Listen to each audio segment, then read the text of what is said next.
Unique Mecca Audio, man. Let me tell you how I'm doing this story. I got my man Flip tuning in. He checking it out, seeing how we doing it. So I'm gonna give you a nice little prison story about Atwater to show you how, you know, when you all the way out west, how it's crazy in the penitentiary. Now, when you go out west, it ain't a whole lot of people from your car, from your, from your area. That's what we call cars. So now we out west, and it might be like 5 or 6 dudes from New York City on the whole compound, and every unit that you in, it might have, a hundred, Serenos, 50, white boys, and I mean, it's just everything, but it's lesser use. So that's where everybody come together. So that's why I like New York, DC, Philly, Boston, Connecticut, Dirty South. All of us got to come together when we out there. Now, we out there out west, and when we first got out there, being it was only a handful of the Mexican brothers, no disrespect when I say Mexicans, I'm just saying the Spanish dudes like the Surenos, the Paisans and things like that. They used to carry us. They carried the East Coast because it was only a handful of us. So normally it might be like nine black dudes, and it'd be 100 Serenos, fighting 9 black dudes when something go on. So dudes used to be running and hiding and jumping through the little chute in the kitchen where they serve the food to get away from all the knife play, because it's like 100 knives coming at 9 dudes when something go down. So that's how they've been carrying it out there. But then now, we get a nice little bus load out there. So now we got we got about 9, 10, good men in each unit now. In each unit. So we over in a joint, and I'm gonna make this one real short and quick.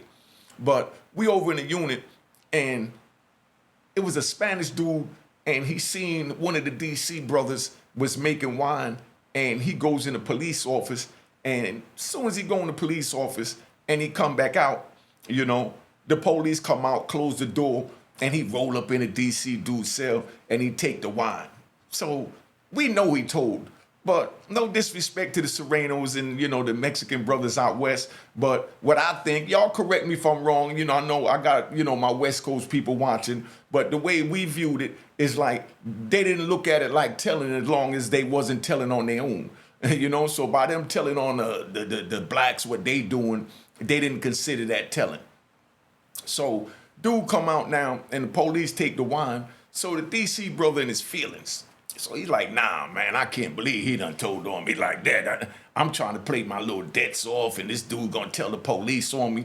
So, he get the knife, and he's sitting there, and the Mexican brother, he walked by, and the DC dude stand up in the cut. So he pulls the knife out, and he stabs the dude, boom. So when he hits him, he runs upstairs to his cell. So when he run upstairs to his cell, he go tell his peoples what's going on, and he comes out the unit with a lock. You know what I mean? He didn't even have it in a sock. He just came out with a lock, around his finger. So he rolls up on the DC dude, and I don't know why or how it happened. Maybe because dudes knew that we was outnumbered or whatever, but the Mexican brother rolls up on the DC dude and busts him in the head with the lock. Boop. So when he hits him in the head with the lock, they get the rumbling. So now there's other dudes upstairs. There was a few dudes laying down in their cell. So like I said, it's only 9 of us. So everybody come running up out the cells and, start swinging their knives. So now you got dudes fighting with the West Coast Mexicans in all little corners in the unit. I mean, knives are swinging everywhere. Dudes is pushing, dudes swinging chairs. I mean, it turned out into a full-fledged brawl up in that joint. So while this joint going on, everybody's sitting there like, got their backs against the wall. And these are the dudes that's supposed to be the tough dudes that's always talking trash, to each other, meaning the black dudes. No disrespect. I'm going to tell it like it is. This was the GDs. The GDs a lot of the GDs, I ain't going to say all of them, a lot of GDs always get into it with DC for some reason, because GDs is always deep, in the prisons, just like DC deep in the prison. So the GD dudes that's always talking aggressive, they got their back against the wall. They not even trying to get involved in it for real. But, the Dirty South got involved, Philly got involved, New York got involved. Everybody gets involved except for the GD dudes, the ones that's always talking trash to everybody.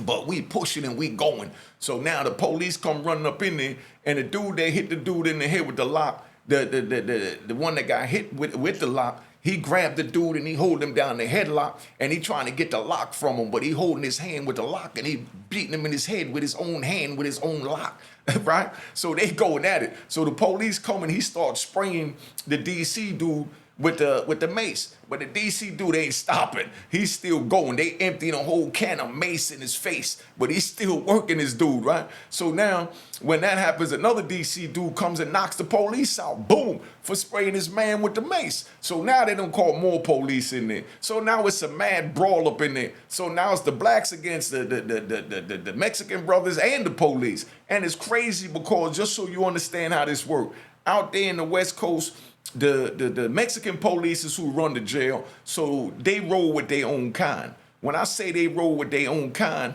I mean, it's like, if it's against the blacks, they're gonna hold down the Mexican inmates, which is crazy, but that's the way it is. But then now, the black police, they come in, they're gonna still roll with the Mexican police. So the blacks is always outnumbered, and the white dudes normally get involved too.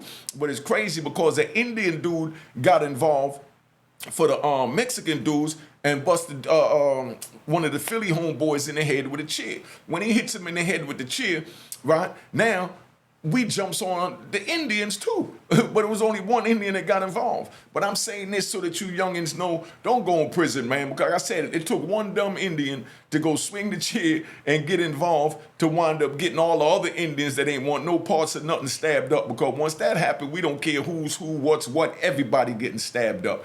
That's the way it is. That's the way it's going down. So don't go to prison thinking that, oh, I'm going to stay to myself, I ain't going to get involved. Because when you go like out west and things like that, when the race get involved, like the Bloods, the Crips, everybody get involved when it's a black against another race. Because we got to, because we outnumbered. Because like I said, it's more Spanish people out there, Mexicans out there with the Paisans, the Surenos, the white boys roll with them. I mean, it's crazy. So that's why I say don't even get involved. Don't go to prison, because this is the way it's going to go down. I mean, it was blood everywhere. So now they don't locked everybody up. They put us in the shoe. So now they put us in the shoe, and when we go back in the shoe and we get in the joint, they leave us back there for about 2 weeks. So while we back there for the 2 weeks, the other units pop off. You know what I mean? Because if it's a race joint, it don't matter if it's in that unit, they still homies, So now the unit that the fight jumped off in, now here it is jumping off in another unit the next day, so they lock it back down, lock them up. Then the next day it jump off again.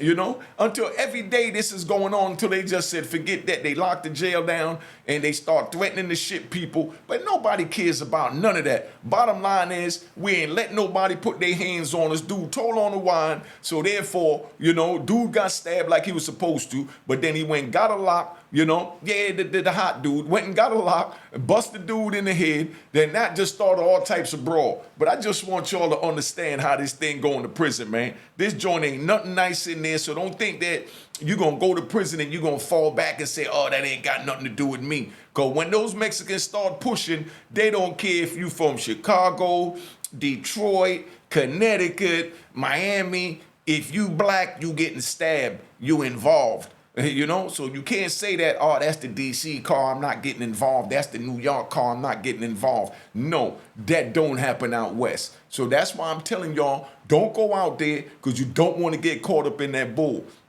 But after all that mayhem done happen, we all back there in the shoe.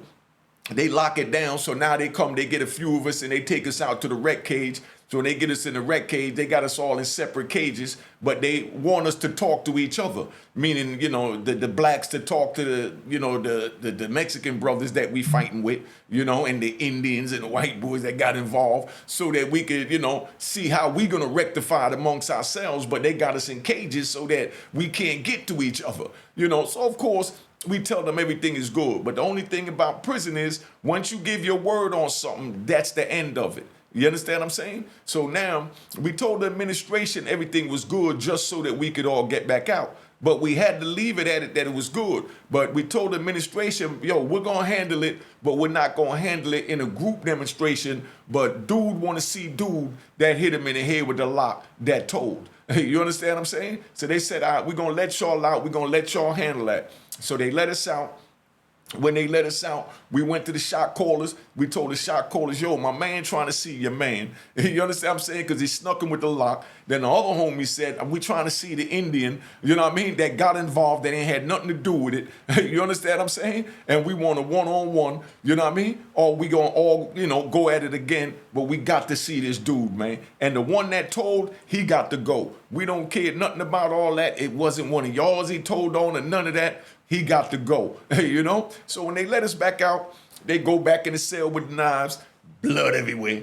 You know what I mean? It was blood everywhere. But, the administration was with that because that was a one-on-one. They just took them and, the dude that wound up telling, they wound up getting rid of him. And, of course, no disrespect to the Mexican brothers, but they said that they didn't know that he told this and that, and they played it that way. But the way it looked to us, like if they didn't have a problem with him telling, as long as it wasn't on their own. So if I'm wrong about that, I want my brothers to let me know, how does that work out there, man? Because we never really knew that, because they got their own codes they keep amongst themselves, But, that's where it's at. I just wanted to tap in, let y'all know a little something what was going on, and just see where we at so we get an understanding. But that's why I tell the youngins, don't get involved, don't go to prison, because it ain't worth it, man. It definitely ain't worth it, because these are the politics you got to deal with. When one get involved, everybody got to get involved, because when they start pushing that knife, they don't care where you from, who you with, or none of that. Everybody getting stabbed from that race by the other race, and you don't have a choice, you don't have a say-so, and that's the way it is. Now, make sure you hit the like button, subscribe, and cop the book of Roy and Harlem, man. And big shout out to my man Flip. All right, so I'm about to tap out. I just wanted to give y'all a little short one. I know y'all like when I make them long, but I just had to get that right to the point so you understand how crazy this go, man. So, this started with a SURENO telling on a DC, so we going to call this SURENO versus the DC CAR, so you know how this thing go, man. All right. Mecca what? Mecca audio.